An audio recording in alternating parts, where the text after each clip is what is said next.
A few years ago, my parents-in-law planned a ski vacation in Germany, an event that brought me tremendous joy and indisputable panic.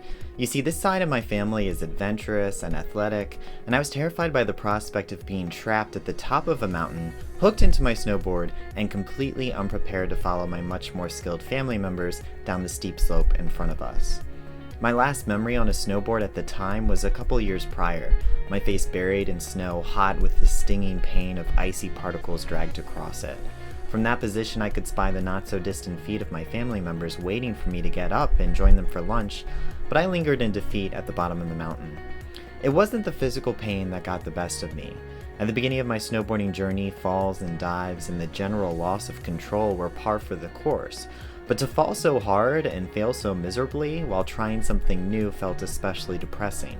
Why wasn't I getting it? Why wasn't I successful? I kept trying and I just kept failing. Well, as a college English professor, my perspective of this situation became quickly problematic when I returned to the classroom. Every semester I coach students to appreciate the length of the journey ahead of them as learners, to not be discouraged by how long it takes to master a new language or to commit to revise a paper they already thought was great. These are distinct intellectual hurdles, and for some they can be daunting. I think that's often the case when a student enters a classroom and expects just to get it, just to listen, learn, and then do. Learning has never been so smooth a process for me, even as an educator. I have failed as an artist, a musician, an athlete, and so many other roles in my life due to the same expectations. Try it once, master it immediately, you're done. Nope, that's not how it works, and today, as an older, wiser version of myself, I find some solace in that truth. It's kind of pleasant to think, well, I could have been those things. I could have been an artist displaying his works at fancy gallery openings if I persisted. I just didn't. Instead, I found other passions that kept me motivated longer. Writing was one of them, and again, I wasn't immediately perfect at it. I received comments on papers that crushed me in the moment, but when I read the feedback and made genuine attempts to understand it, I saw the weaknesses, and I was often given the chance to fix them with revision. So of course, my first time snowboarding in Alaska was a complete disaster.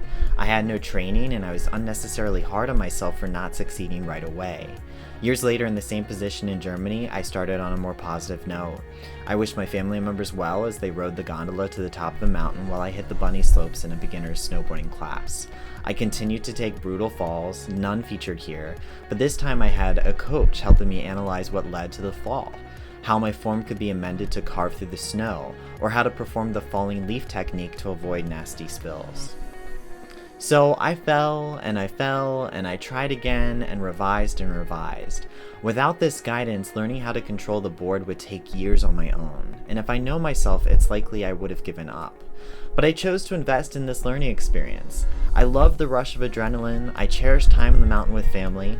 I want to be there for those moments. So an encouraging coach, the easy bunny slopes, challenging but rewarding instruction, and constant practice defined my days on the mountain while we were in Germany 3 years ago. Today my German instruction is years behind me, but the learning experience is ever present.